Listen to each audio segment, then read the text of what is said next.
If you could erase every painful memory from your mind, would you do it? That was the haunting question. Eternal Sunshine of the Spotless Mind asked audiences back in 2004, and somehow it's still messing with our hearts 21 years later. Directed by Michel Gondry and written by the ever-brilliant Charlie Kaufman, this film about love, loss, and the fragility of memory became an instant cult classic.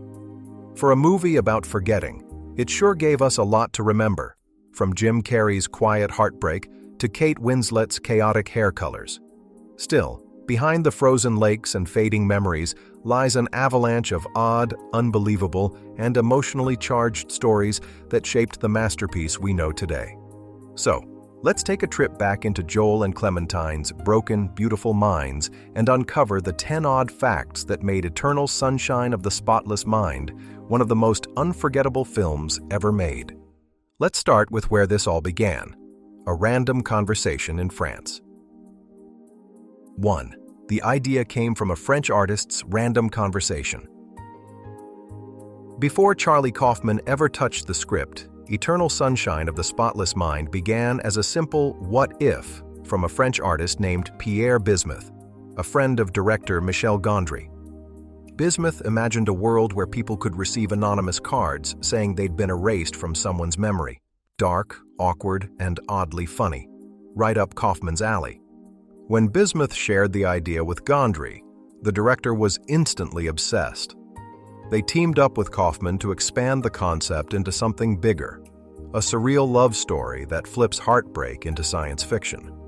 The movie's title, by the way, was borrowed from an 18th century poem by Alexander Pope, which perfectly captured the bittersweet idea of forgetting someone you loved. Without that one bizarre French what if, this emotional roller coaster might have never existed. And speaking of surprises, the man who brought Joel Barish to life almost said no.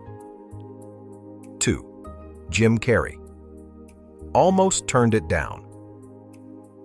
That's right, Jim Carrey almost erased himself from Eternal Sunshine of the Spotless Mind entirely. Known for his larger-than-life comedy roles like Ace Ventura and The Mask, Carrey wasn't sure he could handle the film's heavy, introspective tone. He worried he wouldn't fit the mold of a quiet, emotionally repressed man haunted by love. But once he met Michel Gondry and Charlie Kaufman, something clicked. They promised him a role unlike any he'd done before. They would make him a man stripped of his eccentricity, forced to confront raw heartbreak, and Carrey took the leap. He had to completely unlearn his comedic instincts, giving us one of the most vulnerable performances of his entire career. She's there with this guy. And since we're talking about transformations, let's talk about Clementine's iconic color-changing hair. 3. Clementine's hair colors were mostly wigs, except one. Every fan of Eternal Sunshine of the Spotless Mind knows Clementine's hair color is practically a mood ring for her emotional state. Blue for sadness, green for renewal, red for passion. It's one of cinema's most brilliant visual metaphors. But here's the odd and fortunate fact. Most of those colors weren't real dye jobs. Kate Winslet used wigs for nearly all of them, except her fiery orange hue, which she actually dyed her hair for. The production couldn't risk constant recoloring during filming, especially since the story jumps around time and memory. The team even has to plan sets and costumes around the chameleon mane. Each color helped the crew and the audience track the emotional timeline of Joel and Clementine's relationship. Gondry called it a color code for heartbreak. And while the colors were meticulously planned, one of the film's most beautiful shots came down to pure luck, courtesy of Mother Nature. 4. You can thank Mother Nature for the frozen lake. Remember that breathtaking scene where Joel and Clementine lie on a frozen lake, looking up at the stars? It wasn't a CGI trick or studio setup. It was real ice. The script had called for snow and ice, but it didn't look like it was going to happen. Just when they were about to find a plan B, Mother Nature did her thing. The crew filmed the sequence on a frozen lake in upstate New York during one of the coldest winters in years.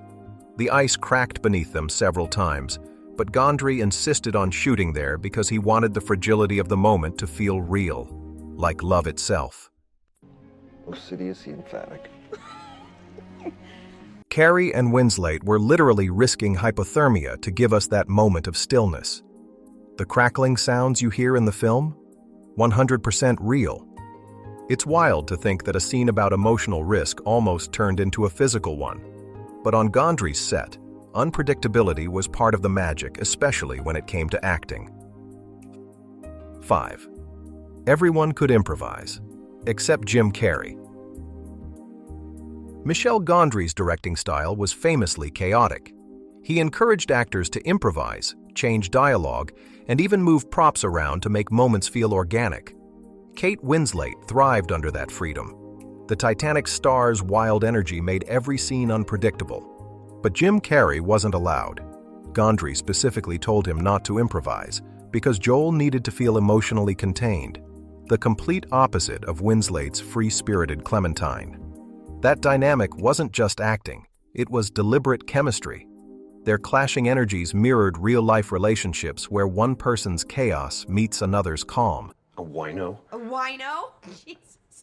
Are you from the 50s or something? And that tension exploded, literally. 6.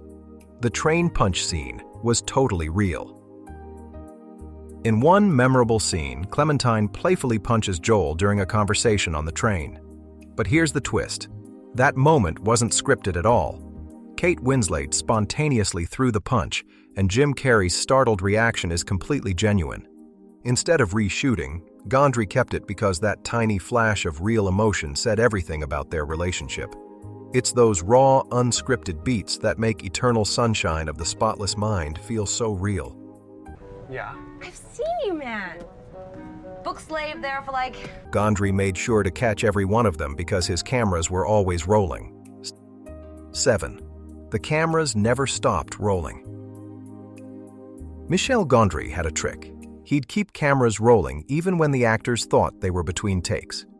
He believed the best performances happened when people stopped performing. This method led to dozens of unplanned moments, awkward silences, genuine laughter, and even confusion that made it into the final cut. That's why the movie feels so spontaneous, like you're watching someone's memories rather than a polished film. Gondry once said, "I like when actors forget they're being filmed. That's when truth shows up."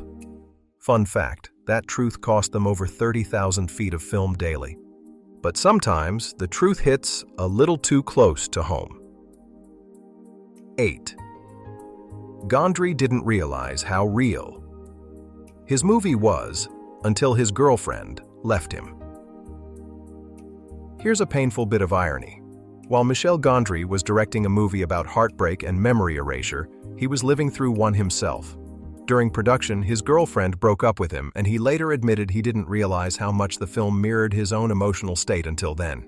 He told interviewers he saw himself in Joel, withdrawn, nostalgic, trying to rewrite the past in his head.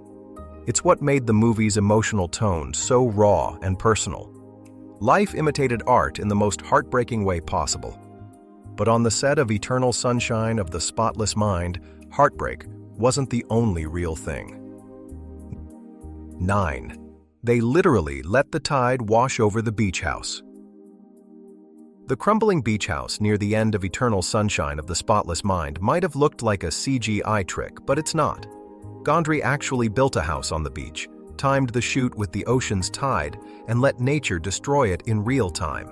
As the tide rolled in, the walls began collapsing, creating the illusion that Joel's memories were physically dissolving.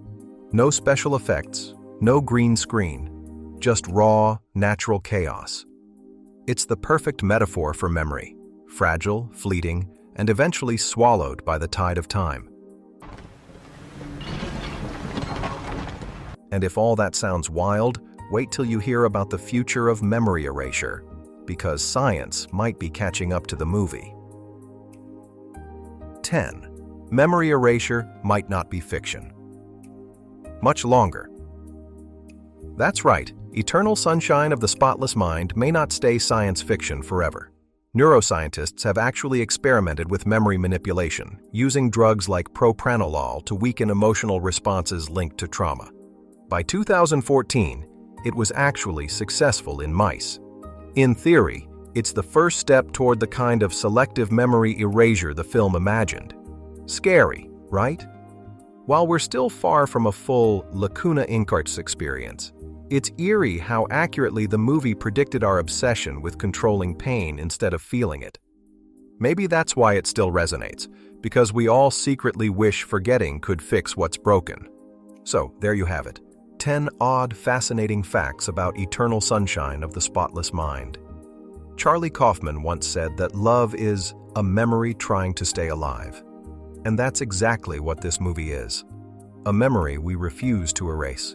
If you enjoyed this deep dive, don't forget to like, share, and subscribe for more behind-the-scenes stories that make your favorite films feel brand new.